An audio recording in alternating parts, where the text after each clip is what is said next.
Hello and welcome to the Otaku Network podcast. My name is Steve. And I'm David. And we are into week 4 of the fall 2024 anime season. So we're going to be talking about episodes 4 of Tsuma Shogakusei ni Naru, episode 4 of Orb, and episode 2 of Blue Miburo. This week in TsumaSho, Mai is having to return back to the client that she had difficulty with on essentially her first solo assignment. She asks her father for a little bit of advice for it, and when her father essentially repeats the advice that her mother gave her when they were talking on the phone during the night of the fireworks, it renews her self-confidence. Her determination. To the point where she arrives quite a bit early to the meeting and stumbles across the gentleman as he's fishing on the pier. So she takes this opportunity to maybe try to connect with him a little bit, and surprisingly to her it works. And he kind of opens up about how the shoreline is a dangerous thing to him that also brings some comfort, and tells her about a story of a friend of his from his past essentially being swept out to sea and dying. So this kind of forms a bond between the two of them, and she just finds her role a little bit easier this time. We then skip to Takai, and she's yet again left on her own for the evening and has to, go out and get something to eat. She ends up going grocery shopping when she runs into Keisuke's coworker Moria, and Moria just kind of forces Takai to join her for dinner eating paella. Help, kidnapping. Yeah, calling Keisuke and letting him know, etc., etc. And she's so at ease and relaxed around Takai, who is theoretically a 10-year-old girl, that she just begins to open up to her in ways that she normally wouldn't to a strange 10-year-old. So they kind of have a little bit of a bonding moment, I guess.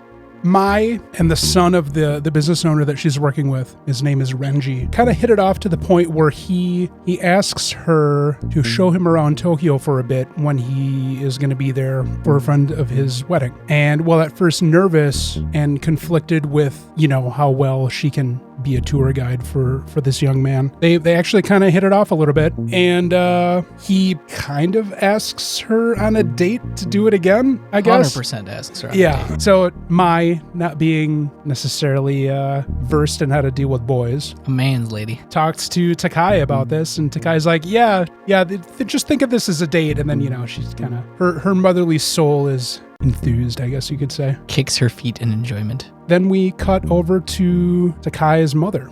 So we learn that her name is Chika, and the gentleman that she is seeing, that she's been seeing since she divorced Takai's father a year ago, shows up at her business one day to let her know that he's probably going to be moving to a neighboring prefecture because of a transfer through his job. So Chika, kind of fearing losing this man that she likes, decides it's time to introduce him to her daughter. And the three of them end up meeting at a family restaurant where she's like, this is my 10-year-old daughter, catching the man by surprise, and Takai doesn't know how to deal with this, especially since she's literally an adult and kind of recognizes the situation for what it really is, but has to kind of react to it as a 10-year-old would. And her mother, Chika, pretty much brings up the idea of the three of them living together once he moves to the neighboring prefecture for his job, which then brings up a complication with Takai and her continued willingness to remain connected to her past family. Her mother kind of excuses herself as pretty much a test to see how well those two can interact with each other without her influence. And much like with Keisuke's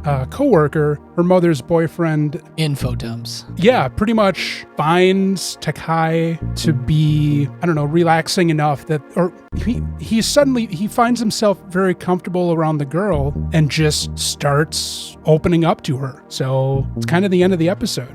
So the situation with Renji and Mai, I suspected that was going to happen based upon preview type stuff. Yeah. I thought it was going to happen in the previous episode. I didn't know that we'd be returning to him in this situation. So when it didn't happen in the last episode, I was off-put a little bit because maybe I understood the situation wrong, but I'm glad that I didn't. It's interesting the way that they portrayed Takai twice with two separate adults that are strangers to her, and the level of ease they have around her and just open up to her about themselves. Before I forget about it, Keisuke's coworker, there's some darkness there, man. Her history with her first boyfriend, something tells me that that's a delicate situation. Oh shit, what if?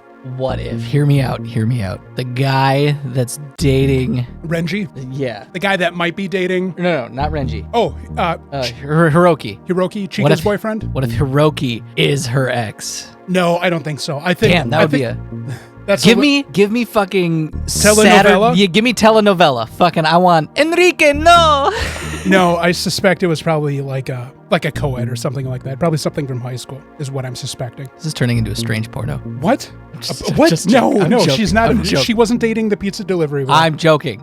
I do fear though that her situation that has essentially caused her to find it difficult to deal with men may have been through a violence type situation in the relationship. Or she has daddy issues. I don't think so. Stop trying to make this a Pornhub section. I mean, she is like mildly interested in a dude that's like 30 years older than she is. Well, Daddy issues.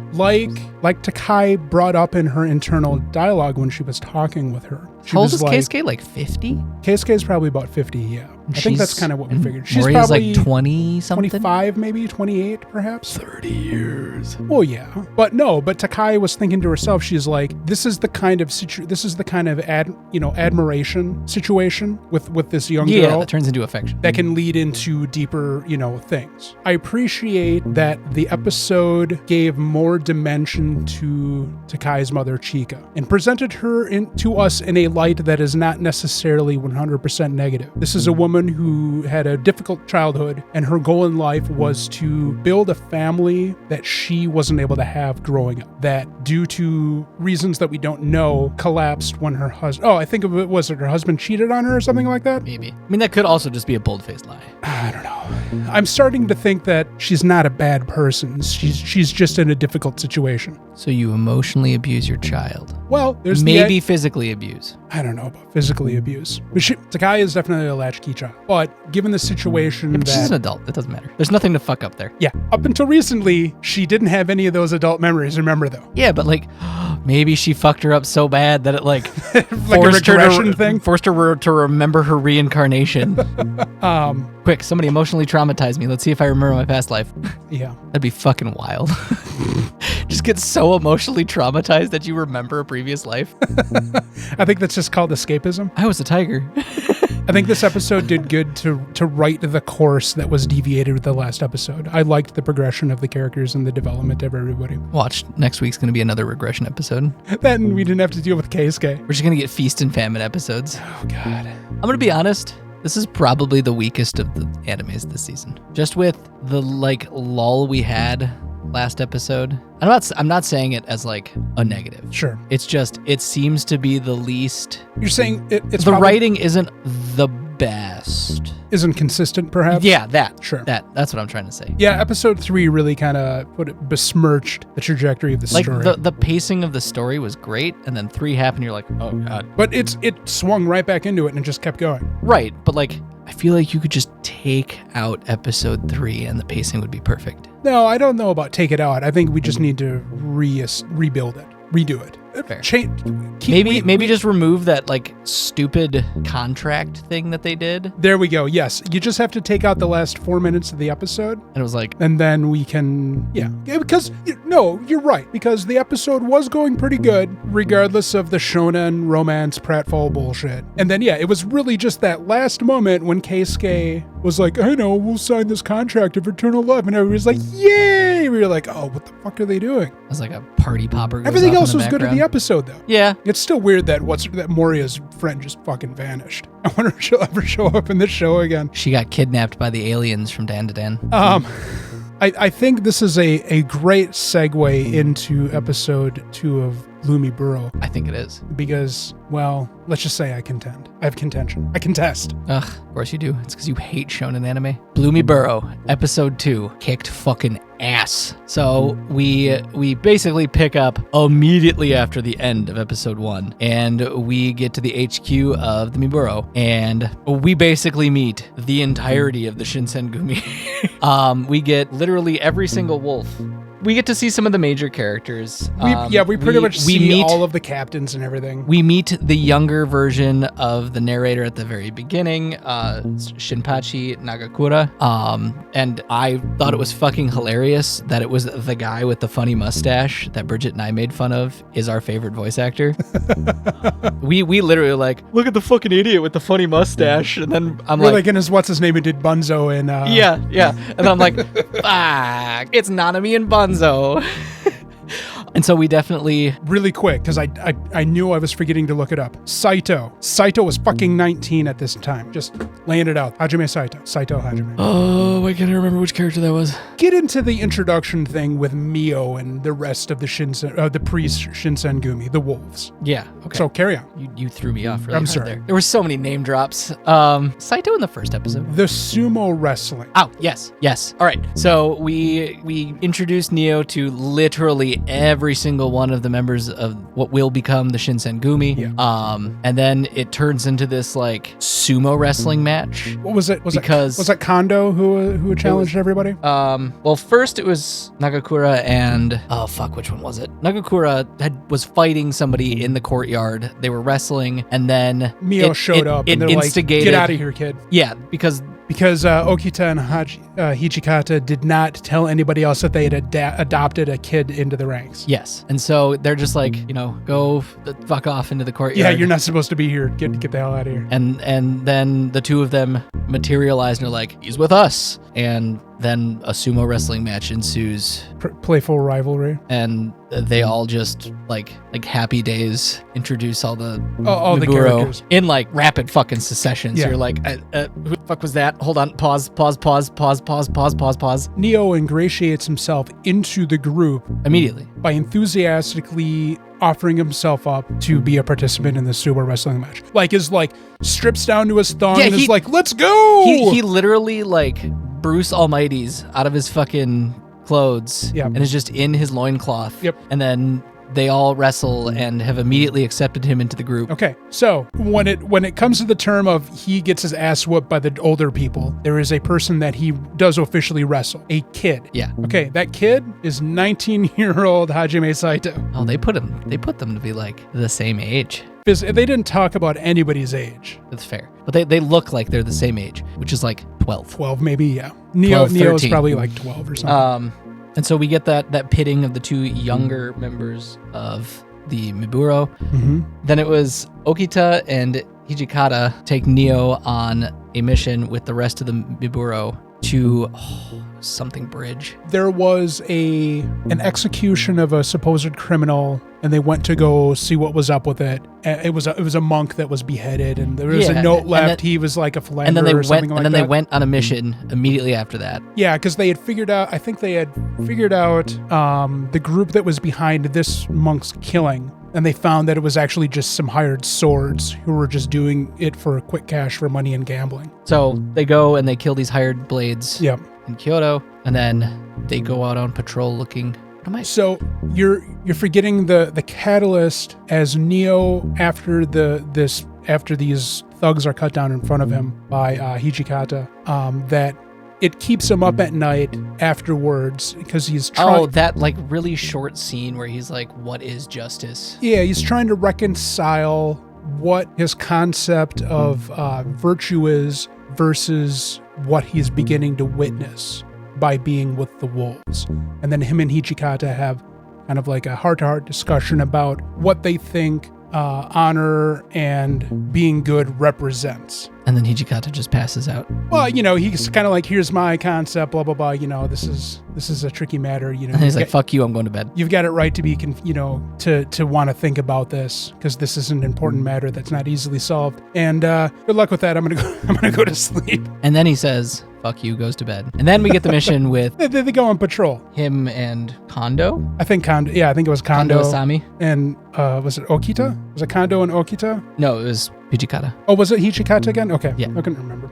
It was Hijikata and Kondo went with Neo to patrol the streets of Kyoto. Yeah. And then they see this guy who Looks shady as hell. looks shady, Well, no, shady, runs, Yeah. straight up murders somebody. And then, Neo saves a little girl from him. And then, Neo finds a little girl crying. yeah. And he's like making sure she's okay. And then that's when the murder happens. Guy comes running. Neo dives with this little girl out of the way. Yeah. And then, He prevents her from being truck-gooned. yes. And then Hijikata comes and is apparently super fast and fucking stabs the guy. And Kondo comes barreling down because he runs like a fucking Gorilla. gorilla. And then Although, to be fair, I think gorillas are pretty fast. But regardless. returns the daughter to her father. They get this now heart to heart where Neo's like, maybe I do know what justice is after being like, I'm a disgrace. I didn't stop the dude. I just dove out of the way. And Kondo's like, you did everything that you were supposed to do, and you gave him a big hug. And butterflies flew, and there was much rejoicing as the very not probably historically accurate thing happened. Well, I'm pretty sure that Neo is not a historical character. Fair. But we all know that the Shinsengumi were known for their love and affection for Yeah, each their other. virtuosity. Yes. They weren't just dogs of the shogunate. Are you forgetting about the final segment of the episode? Oh yeah, where one of the Shinsengumi stabs. I did not recognize who that was. It was who was it? Yeah, they're like the first purge of the Miburo I think it was had begun. Harada. Okay. I think it was Harada. Yeah. So it cuts to a scene in the middle of the night where one of the Shinsengumi is cut down by another one.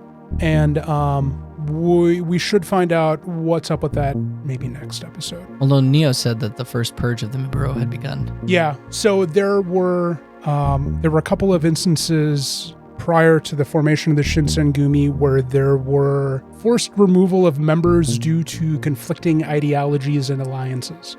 The Shinsengumi were, you could think of them as kind of like warrior, like their whole thing was just virtuous combat in defense of the shogunate. You're going to say they were warrior priests? Well, they weren't, they kind of took on a little bit of a poverty thing.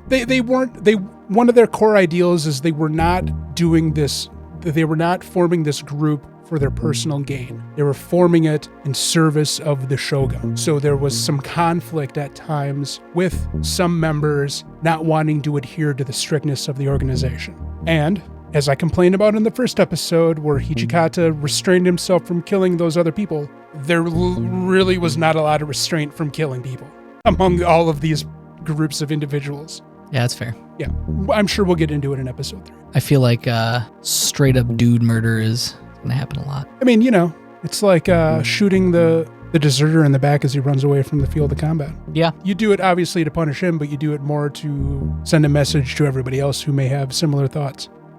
So my issue with this episode was the entire fucking sumo wrestling thing and the introduction of all the characters and how goddamn childish it was in my mind.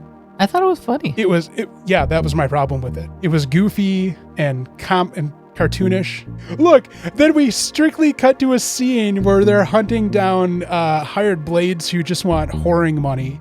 And like Neo's like, oh God, this dude just got disemboweled in front of me. I got to rethink about society. Yet everybody's like, yay, blah, blah, blah, blah, blah. Everything is roses. I love it. I think this show's awesome. I'm really enjoying this show. I'm glad you are. You and Shonen just don't mix. Look, I don't know.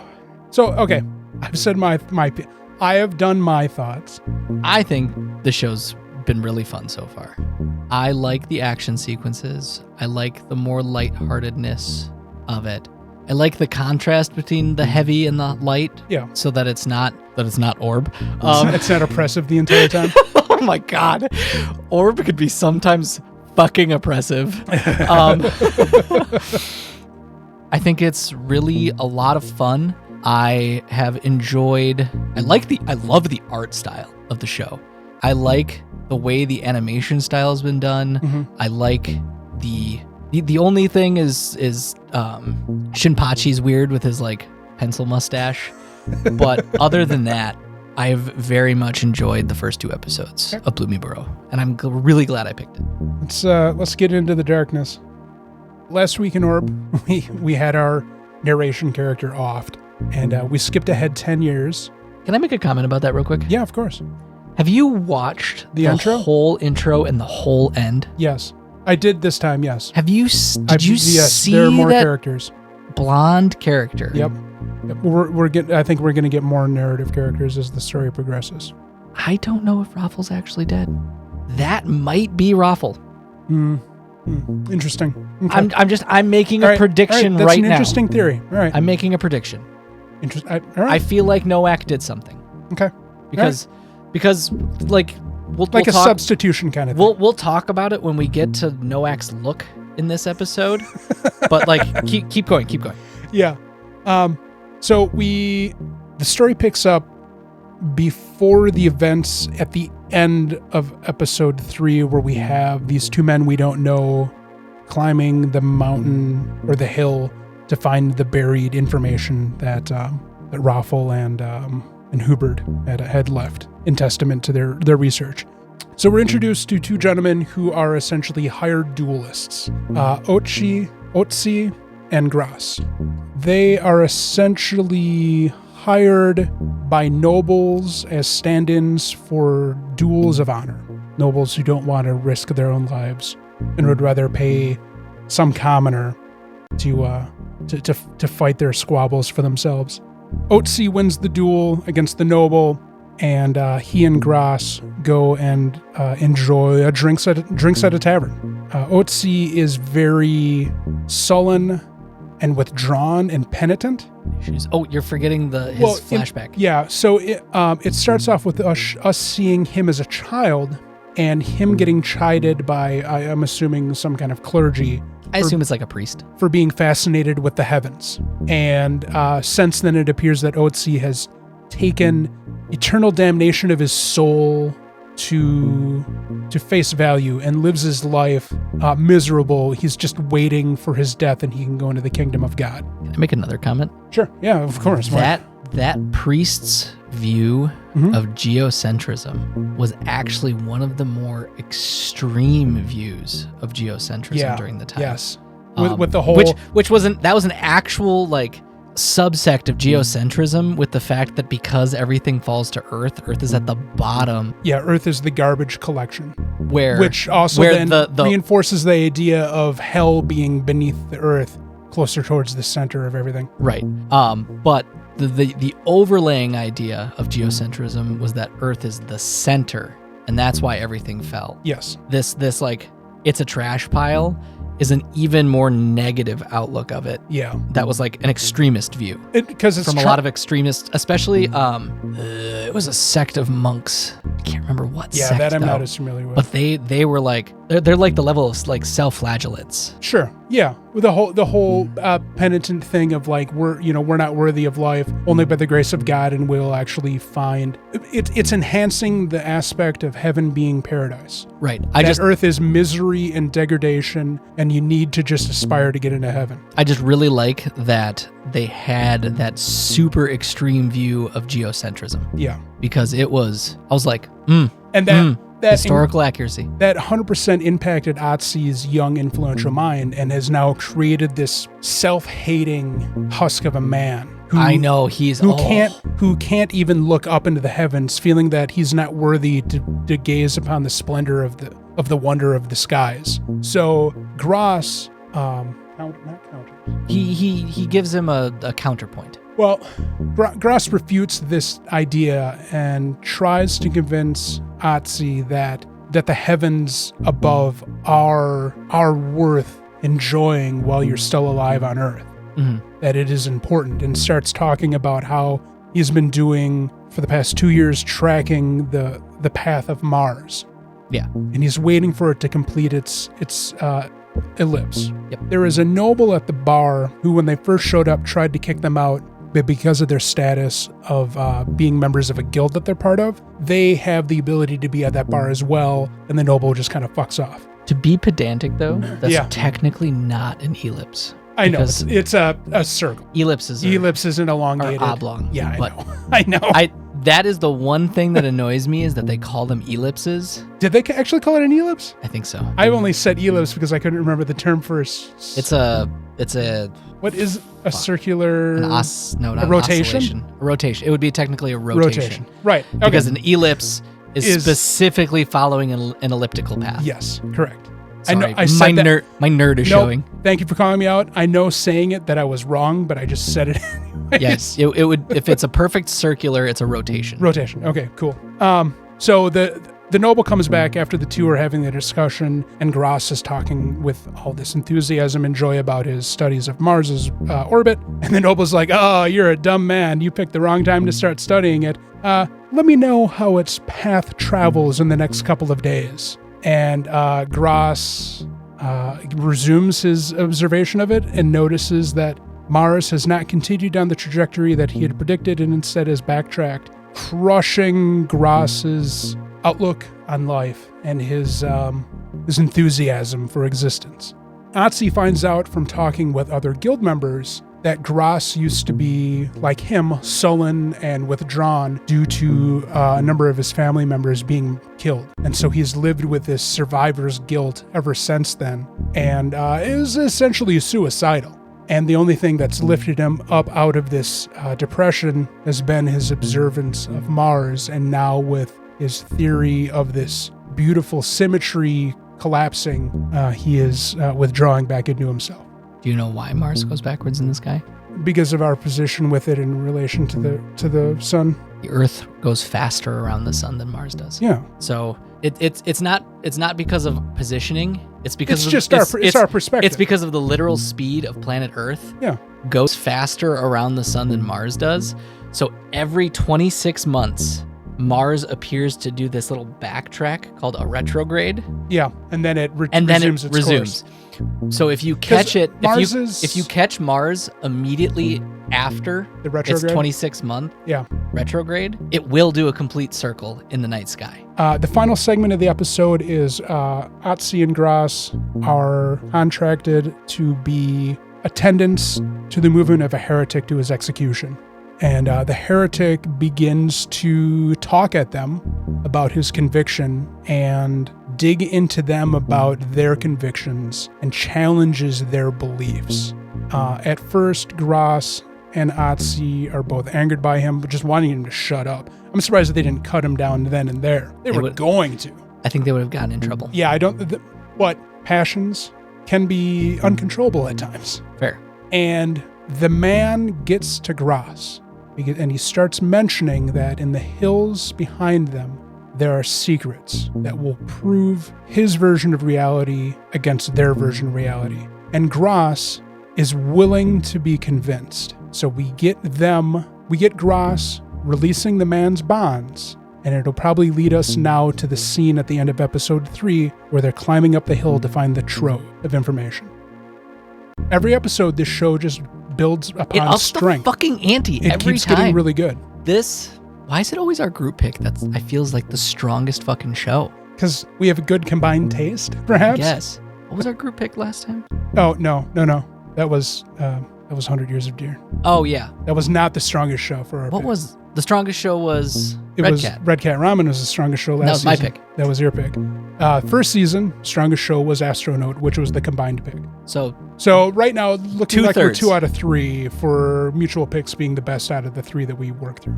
No, this show is... It was good. It's great. I love the okay. I'm hooked after 4 episodes. Going back to my complaints with Blue Miburo, I want more realism out of it.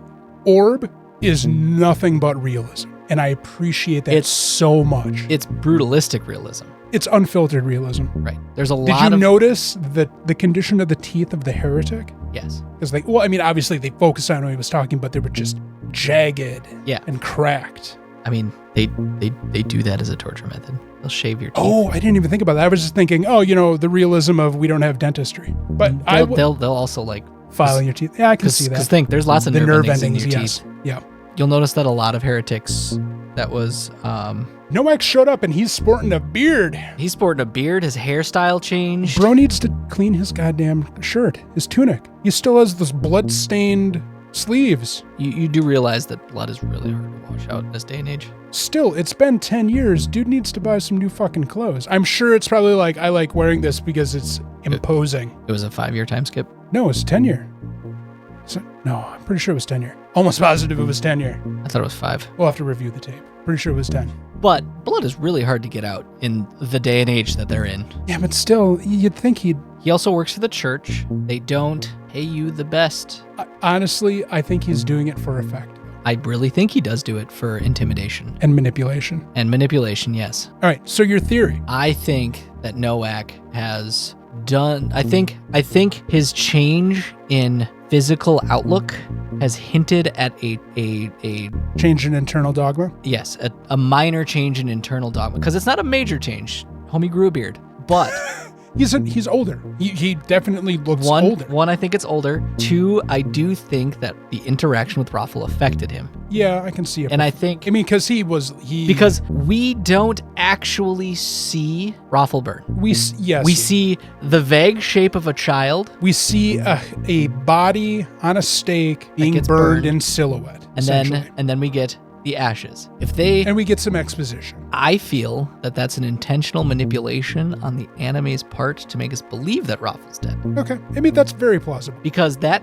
character that we see in the end credits with the thing on his head looks a lot and has the same hair color as Raffle. Maybe. And it's like straight. We've seen other blonde characters. Yeah. And they are not as blonde as Raffle. It's fair. That's fair. So that's going to have to be a well-crafted flashback to explain what happened in a reasonable way. I think Noak felt sorry for him because he was a kid. Because he had so many qualms about torturing a kid. Did he? I don't feel he did. He made multiple comments about not wanting to torture a kid, but that he had to do it because it's his job. I guess.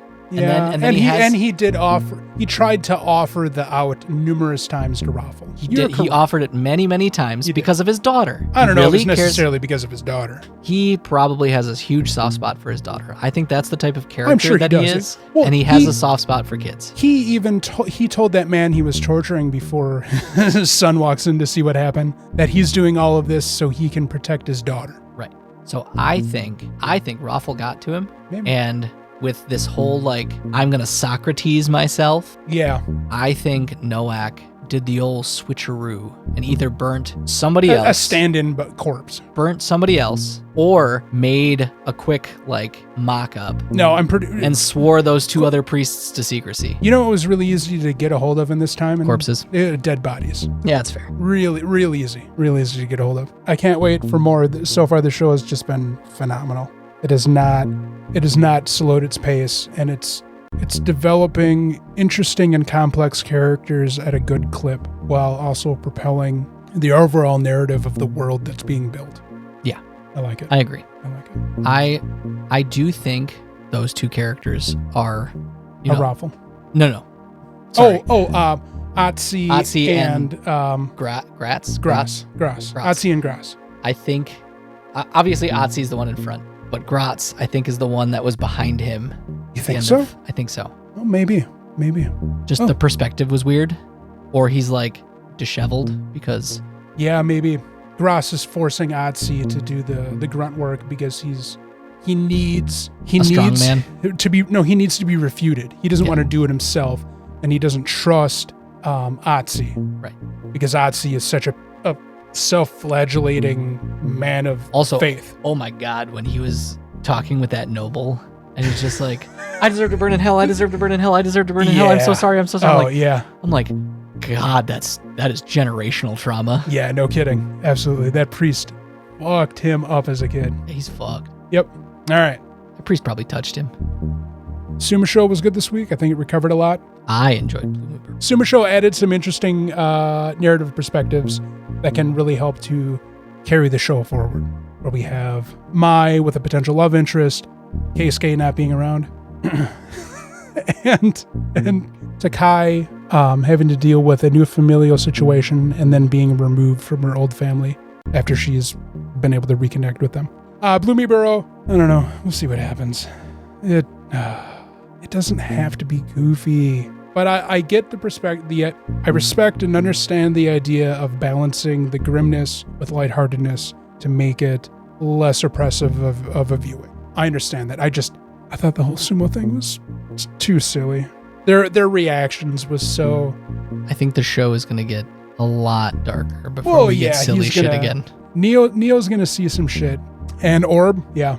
I think Orb is flawless so far. It is flawless so far. I don't know what more I would want from this show. I just love that it's so brave that it just kills characters.